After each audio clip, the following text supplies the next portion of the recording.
ನಮ್ಮ ಈ ವರ್ಷ ಧಾರಾಕಾರ ಮಳೆ ಬಂದಿದೆ. ನಮ್ಮ ರೈತರು ಕಂಗಾಲಾಗಿದ್ದಾರೆ. ಎಲ್ಲ ಕ್ರಾಪು ನಾಶ ಆಗಿದೆ. ಅದಕ್ಕಾಗಿ ಪದೇ ಪದೇ ನಾನು ಮುಖ್ಯಮಂತ್ರಿಗೆ ಭೇಟಿ ಮಾಡಿ ನಿವೇದನೆ ಕೊಡಿಸಿ, ಸರ್ ಬೀದರ್ ಜಿಲ್ಲೆ ಅತಿವೃಷ್ಟಿ ಘೋಷಣೆ ಮಾಡಬೇಕು, ಎಲ್ಲ ರೈತರಿಗೆ ಸಾಲ ಮನ್ನಾ ಮಾಡಬೇಕು, ಏನು ಸಹಕಾರ ಸಂಘ ಕರ್ಜ ಇದೆ ಮಾಫ್ ಮಾಡಬೇಕು, ಎಲ್ಲ ವಿನಂತಿ ಮಾಡಿದ್ದೀನಿ. ಆದರೆ ಈ ದಪ್ಪ ಕತಡಿ ಸರ್ಕಾರವು ರೈತರಿಗೆ ನ್ಯಾಯ ಕೊಟ್ಟಿಲ್ಲ, ರೈತರಿಗೆ ಅನ್ಯಾಯ ಮಾಡ್ಯಾರ. ಆಮೇಲೆ ನಾನು ಅಸೆಂಬ್ಲಿ ಒಳಗೆ ಕೂಡ ಕ್ವಶನ್ ಹಾಕಿದ್ದೀನಿ, ಸರ್ ಭಾಳ ತಾವು ಈ ವರ್ಷ ಎಷ್ಟು ಮಳೆ ಆಗಿದೆ ಅಂದರೆ ಒಂದು ದಿವಸ 300 ಮಿಲಿಮೀಟರ್ ಮಳೆ, ಒಂದು ದಿವಸ.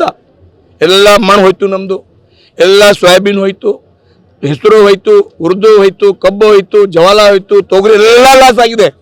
ಆಮೇಲೆ ಈ ಸರ್ಕಾರ ಹೇಳಿದ್ರು ದಿವಾಳಿ ಮುಂಚೆ ರೈತರ ಅಕೌಂಟ್ಗೆ ಹಣ ಜಮಾ ಮಾಡ್ತೀನಿ, ಮಾಡಿಲ್ಲ. ನಾವು ರಾಜ್ಯ ತುಂಬ ಎಲ್ಲ ಕಡೆ ಸ್ಟ್ರೈಕ್ ಮಾಡಿದ್ಮೇಲೆ ನಮ್ಮ ರಾಜ್ಯಾಧ್ಯಕ್ಷ ನೇತೃತ್ವದಲ್ಲಿ ಸೂಚನೆ ಮೇರೆಗೆ ಎಲ್ಲ ಕಡೆ ಹೋರಾಟ ಆದಮೇಲೆ, ರಸ್ತಾ ರೋಕೋ ಆದಮೇಲೆ ಅವರು SDRF NDRF ಸೆಂಟ್ರಲ್ ಹಣ, ರಾಜ್ಯ ಹಣ 8,500 ಹಾಕ್ಯಾರ. ಪರ್ ಹೆಕ್ಟರು 8,500 ಹಾಕ್ಯಾರ. ಈ ಬಿ ಪೂರ್ತಿ ಬಂದಿಲ್ಲ. ಮಿನಿಮಮ್ 45%ಗೆ ಅಕೌಂಟ್ಗೆ ಹಣ ಹೋಗಿಲ್ಲ. ನಿನ್ನೆ ನಾನು ಅಗ್ರಿಕಲ್ಚರ್ ಮಾತಾಡಿದ್ರೆ ಜೆಡಿಗೆ ಅವ್ರು ಹೇಳಿದ್ರು 12 ಕೋಟಿ ಬಾಕಿ ಇದೆ. 12 ಕೋಟಿ ಹಣ ಬರಬೇಕು ಅವರಾದ ರೈತರಿಗೆ ಅಕೌಂಟ್ಗೆ, ಈ ತನಕ ಬಂದಿಲ್ಲ. ಅದಕ್ಕಾಗಿ ರೈತರಿಗೆ ಅನ್ಯಾಯ. ಆಮೇಲೆ ಎಲ್ಲ ಮಳೆಯಿಂದ ಎಲ್ಲ ನಮ್ಮ ಪಿಳುವಡಿ ರೋಡ್ ಕಟ್ ಹೋಗಿದೆ. ಗುಂಡಿ ಮುಚ್ಚಿದಾಗ ಹಣ ಇಲ್ಲ. ರೈತರ ನಮ್ಮ ರೋಡ್ನಲ್ಲಿ ಗುಂಡಿ ಮುಚ್ಚಿದಾಗ ಸರ್ಕಾರ ಬಳಿ ಹಣ ಇಲ್ಲ.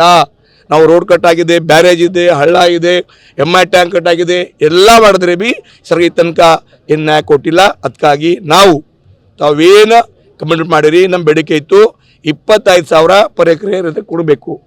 ಅವರು SDRF NDRF ಸೂಚನೆಯಲ್ಲಿ 8,500 ಅಷ್ಟೇ ಕೊಟ್ಟಾರೆ. ಆಮೇಲೆ CM ಹೇಳಿದ್ರು ನಾನು ಕೊಡ್ತೀನಿ 8,000, ಈ ಬಿ ಬಂದಿಲ್ಲ. ಆಮೇಲೆ ನಮ್ಮ ಕಡೆ ಹತ್ರ ಎಷ್ಟು ಅನ್ಯಾಯ ಅಂದರೆ ಎಲ್ಲೆಲ್ಲ ಕಡೆ ನಾನು ವರದಿ ಕೊಟ್ಟಿದ್ದೀನಿ, ನಿನ್ನ ರಾತ್ರಿ ವರದಿ ಕೇಳಿದ್ದೀನಿ ನಮ್ಮ ಎಡಿಸಿಗೆ, ನಮ್ಮ ಈಗೊತ್ತು ಹಣ ಬಂದಿಲ್ಲ. ಅದಕ್ಕಾಗಿ ನಾನು ಸರ್ಕಾರಕ್ಕೆ, ಆಮೇಲೆ ಈ ಸರ್ಕಾರವು ನಾನು ನೋಡಿದಿರಿ ಬೇರೆ ನೋಡ್ತಾ ಇಲ್ಲ, ನಮ್ಮ ಅಧಿಕಾರಿಗೆ ಸ್ಯಾಲರಿ ಆಗ್ತಾ ಇಲ್ಲ. ಇಂಥ ಕಠಿಣ ಪರಿಸ್ಥಿತಿ ಆಗಿದೆ. ಆದರೆ ಅವರು DK ಶಿವಕುಮಾರ್ ಹೇಳ್ತಾರೆ ನಾನು ಮುಖ್ಯಮಂತ್ರಿ ಆಗ್ತೀನಿ, ಮುಖ್ಯಮಂತ್ರಿ ಹೇಳ್ತಾರೆ ನಾನು ಬಿಡಲ್ಲ, ನಾನು 5 ವರ್ಷ ಕಂಟಿನ್ಯೂ ಇರ್ತೀನಿ. ಬಟ್ ನಮ್ಮ ಮಾಹಿತಿ ಪ್ರಕಾರ ತಮ್ಮ TV ಅವರು DKಗೆ ಮುಖ್ಯಮಂತ್ರಿ ಮಾಡಿಬಿಡ್ತೀರಿ.